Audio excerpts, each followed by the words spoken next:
Sometimes, as world builders, we need a summary of what goes into an era.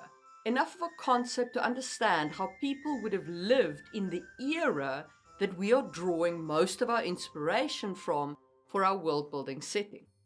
And that is what I aim to do in my series, An Era Defined.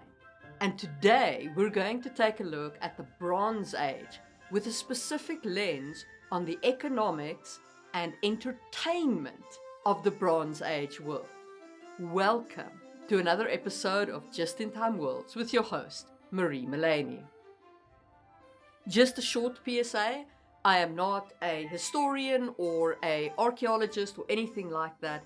I'm just an amateur who loves consuming that kind of content, and I am approaching the subject matter from the perspective of a fantasy world builder, not the accuracy required for a historian. And speaking of fantasy world building, this episode is sponsored by World Anvil, which is a tool that helps you create and organize content for your fantasy world. World Anvil has got a really nice template around professions, and one of the things that we're going to talk about today is labor specialization. And of course, once you start having specialized labor, you have to have professions. What I really like about the World Anvil template and why I used it to define my glass makers on the continent of Kisangi is that it's not just about what these people did and their techniques. It's also about their status in society, the history behind them, what guilds they have, what associations are they part of. So it really gives you that holistic view of the impact that a profession would have in your society. So if you're interested in supporting the channel and checking out World Anvil, hit the link down below and sign up for a free account. Okay, enough of that. Let's crack on. And let's first talk about resources and trade of the Bronze Age. Now, of course, copper and tin were very important resources during the Bronze Age. But here's the thing, copper and tin aren't normally found together all that often. Like, there was a lot of tin in Cornwall, in Great Britain, and in Afghanistan. And copper was found in Egypt and in the islands, in the Mediterranean, and so on. So you had quite a distance between these two resources. And that, of course, meant that you needed trade networks. And trade networks the Bronze Age had in spades. They traded with ships all the way up to Britain. They traded into Afghanistan. China during the Bronze Age had vast trade networks stretching all the way to the Indus Valley, to modern-day India from China. So when you're building your Bronze Age economy, you definitely want to put a focus on those two metals, tin and copper, and the trade networks that will arise because of them. I do want to talk here about Frank Herbert's Dune. And yes, I know that is obviously not set in the Bronze Age of its universe, given that it's a space empire. But if you look at Dune through the lens of the Bronze Age, there are some elements which I think Frank Herbert drew from Dune in terms of world building. The importance of spice can track back to that critical importance of a raw resource, that of bronze, that of the component pieces of bronze. And spice in and of itself drove trade. It drove the creation of empire. It drove the creation of guilds and professions and everything around it. And the same thing happened with bronze, or rather, that happened with copper and tin in our world creating bronze.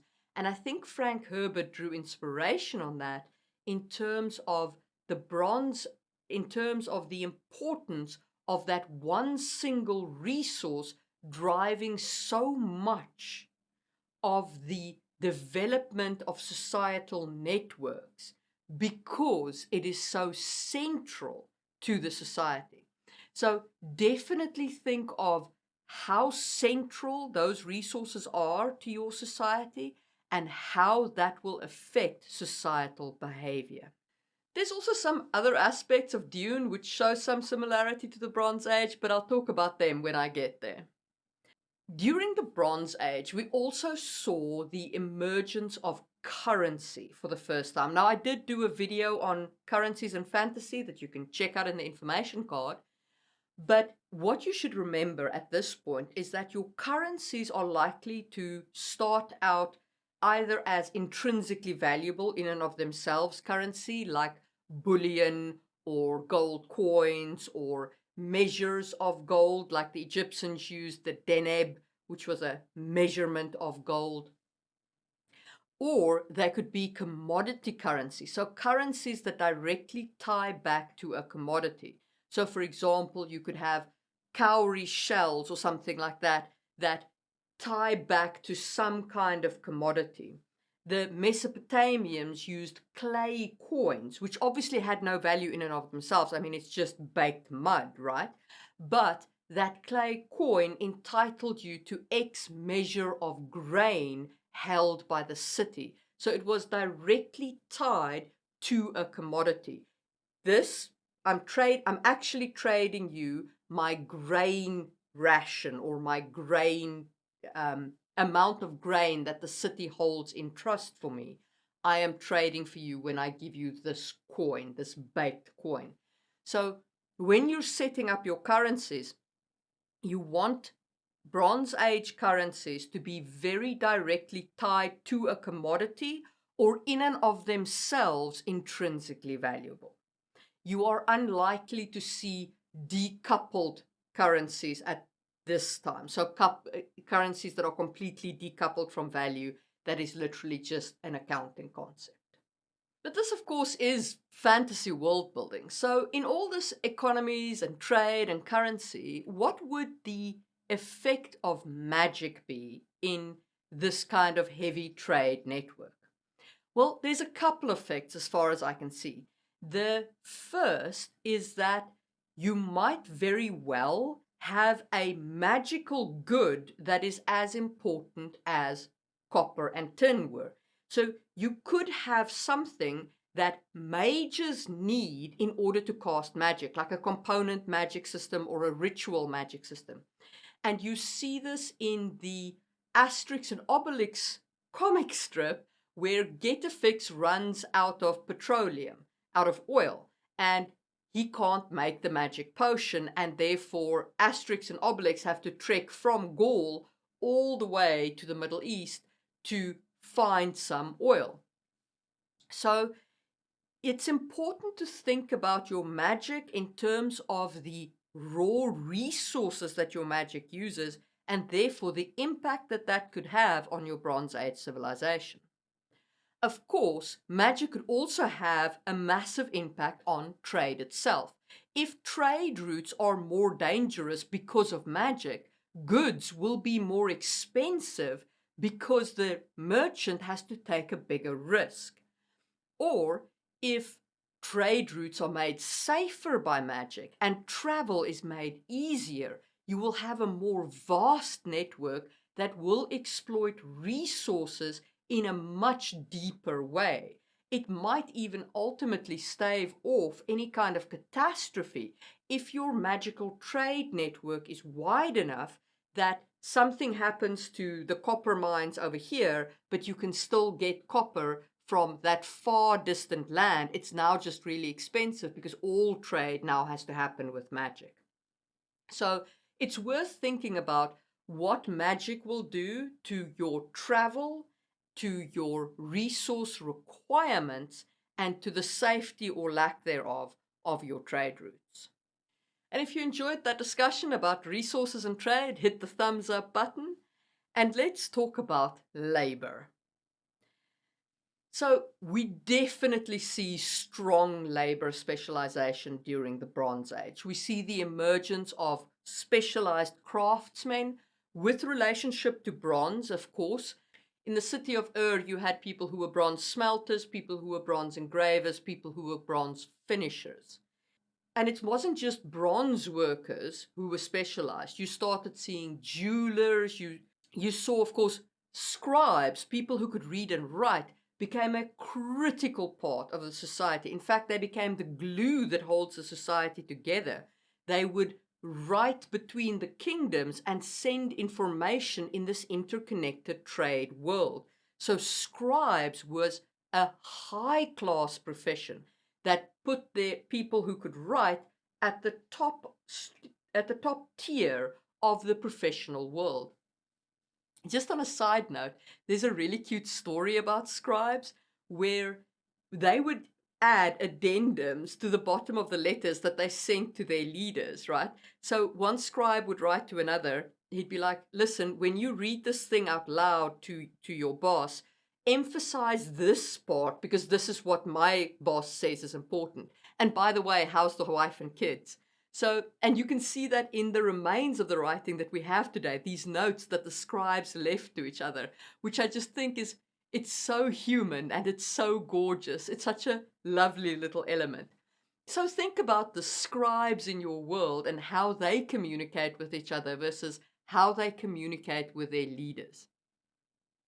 So definitely we had strong labor specialization during the Bronze Age, but we also had a lot of unskilled labor. The Bronze Age was a time of high stratification of society. Society moved away from the kind of egalitarian structures that had come before and the small structures of the Neolithic. Now, in my video on the Neolithic, we spoke about how there started coming in stratification and how they started becoming an elite. That elite now became a powerful force, and your unskilled labor in this highly stratified world was divided in two: your free people and your slaves. So slavery was an important part of the Bronze Age economy. Now, there were multiple models of slavery in play during the Bronze Age. On the one hand, they did practice taking slaves after battle. So if you have conquered a city, you could potentially enslave their entire population and take their entire population into slavery, or a portion of their population could be taken into slavery. There was also practiced debt slavery, which is to say, if somebody gets into trouble with debt, they could be taken as slave in order to pay their debt off, and until their debt is paid off, they are considered a slave. And of course, people also bought slaves from societies who enslaved others. So maybe the Amorites didn't enslave people, but the Hittites enslaved people, and they sold slaves to the Amorites. So the Amorites only bought slaves, they didn't make slaves. So this large pool of controlled labor allowed the Bronze Age governments to tackle massive central projects. It allowed them to build buildings like the ziggurats and the pyramids and so on, because they had this resource available to them. In our modern society, people do get touchy about slavery. So this is not something you have to insert in your world. It is not a requirement that you do it. You're going to be introducing magic into your world. The fact that you don't have slavery is not the largest pill you're asking your readers to swallow. But it is a natural occurrence during this time of very strong centralized governments that you would, and a large unskilled pool of labor, that you would have slavery is kind of a natural outcome. So it was certainly an element of Bronze Age economies, and it's something to think about whether you want to include it or not include it, and how you want to treat it in your world. So for me, the key elements of the Bronze Age is your raw resources, copper and tin being foremost of them. Where are they and how do people reach them? Agriculture, of course, is still a critical resource. Land is critical. People need to be fed. There's a lot of people involved in making food, and that land is probably controlled by the elite of your city, either by the temples or by the government. It is unlikely at this point that you really have private property owners of land. It's probably still held and controlled by the elite of your society. And then, of course, trade is a strong part of the Bronze Age culture because they need to, at the very minimum, trade copper and tin. And metalworking is a growing source of your economic activity during this period of time. So if you enjoyed that discussion of labor specialization and the economy, hit the thumbs up button, and let's talk about what you could spend your disposable income on in the Bronze Age. So Bronze Age kind of entertainment and cultural elements and so on were many and diverse. But one of the ones that we definitely know that they had is they had a lot of poetry. And we know that because their poetry, some of it, has survived on the clay tablets. We have written poetry going back all the way to the Bronze Age, where it was written on clay tablets and baked to preserve it for, well, until now. So what kind of poetry did these people like? Well, of course they did like epic poetry. We know that because our oldest myth is the Epic of Gilgamesh, which comes to us from the ancient times. They also really liked hymns. We have a lot of hymns to the goddess Ishtar that survived down the ages. And one of them is a hymn to Ishtar in her battle form, where they praise her as the queen of heaven and earth and as the fearless warrior who protects her society. And they speak of the various battles in which she has won, and they revere the goddess Ishtar, who is the goddess of battle in this situation. And the first stanza of that hymn goes as follows: "Sing ye of the goddess, the most fearsome of gods. Praise be upon the lady, ruler of men, and the greatest of the Igigi. Sing ye of Ishtar, the most fearsome of gods." So I think it's really cool that those kinds of cultural elements have survived to come down to us. What has also survived is laments, and they were quite fond of laments. So laments are things that speak of disasters that have gone before and lament the thing that has been destroyed. And one of the laments that has survived to us is the lament of the destruction of the city of Ur, which was destroyed by Elamite forces. And this lament speaks of, Ur being this shining city on a hill, and then the barbarian forces came and destroyed it and left it choked and ruinous. And the word poetry created by the lament is actually quite beautiful. It's translated, a portion of it translated reads, "Dead man, not potsherds, filled her streets. The walls were gaping, the high gates, the roads were piled with the dead. In the side street where the feasting crowd would gather, scattered they lay. In all the side streets and roadways bodies lay. In the open fields that used to be filled with dancers, they lay in heaps. The country's blood now filled its holes like metal in a mold. Bodies left to dissolve like fat in the sun." I do want to just point out here that one of the translations here is that the country's blood filled the holes like metal in a mold. And that goes back to what I say about expressions in your fantasy world, idioms in your fantasy world. People speak in terms of things that they use every day. We wouldn't think of expressing something like blood filling a metal mold because we don't use molds every day. But these people saw molds. They saw metal filling molds every day. And that's why that painted a word image that they could all get behind. So when you're designing expressions for your fantasy world and the way that people talk in your fantasy world, don't forget to consider the things that they see every day and how that would affect their idioms. And if you want my thoughts on that, I did make a video on expressions in a fantasy world. Anyway, back to Bronze Age poetry. They also had love poetry, and some of it was quite racy. The one example that I found has this great stanza. Sweetheart, let me do the sweetest thing for you. The crevasse you'll caress is far sweeter than honey. In the bedchamber, dripping love's honey. Let us enjoy the sweetest thing.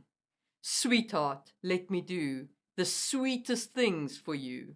This crevasse you'll caress is far sweeter than honey. There is a lot of innuendo in that little Bronze Age poem. I'ma just say it. They also had wisdom literature, which is basically a type of poetry that tries to impart knowledge and a way of life. So it'll be little collections and sayings of things, like you'd find on a coffee table today. Collected wisdom of Gandhi or something like that, some sort of sayings of Nelson Mandela, stuff like that. That's what wisdom literature is. And they had that kind of thing going back all the way to the Bronze Age. So go right ahead and fill up your coffee table with clay tablets of wisdom literature. It's a grand old tradition. So if you enjoyed that discussion of poetry, hit the thumbs up button, and let's talk about performing arts and sport. Music was a very important part of Bronze Age culture, as was dancing. The musical instruments included harps, lyres, flute, drums, trumpets, and cymbals.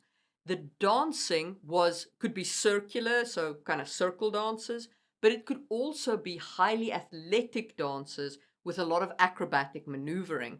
And I think the height of that is probably bull leaping, which is a type of sport slash dance cultural activity that they practiced on the island of Manoa, which might very well be where that whole Minotaur thing comes from, because they did this bull leaping activity and then that got cross-wired and ended up being Minotaurs. Maybe. I don't know. Speculation. But dancing and music was definitely an important part of Bronze Age performing culture. We also see the emergence of board games here. There's Senet, which is played in Egypt. We also see dice being invented. So certainly you have a lot of those early board games being formed here. And for my thoughts on board games, I did do a video on it way back when. It's one of my oldest videos, so the quality might not be so great, but the content is there. Of course, there was also a lot of martial sports during this time, things like wrestling, running, swordplay, etc. And I think at the very late period of the Bronze Age, with the Greeks, you have the birth of the Olympic Games. One of the interesting things for me is that we do have some evidence of puppeteering and shadow plays being a thing. There have been figurines found in Egypt that do look like puppets. They can be manipulated like puppets. And there has been figurines and screens and so on found in China that show up as shadow play items, early shadow play items. So shadow play is where you've got a screen and you have images behind the screen and a light, a backlight, and then you use the shadows on the screen to tell a story. So I think you could have puppet shows in your Bronze Age world, and you could also have shadow plays in your Bronze Age world, and those would probably be high cultural entertainment for your elites, because those would be artifacts that would need craftsmen to make them, as well as people to tell the stories. And if you enjoyed that discussion of performing arts, hit the thumbs up button, and let's talk about art.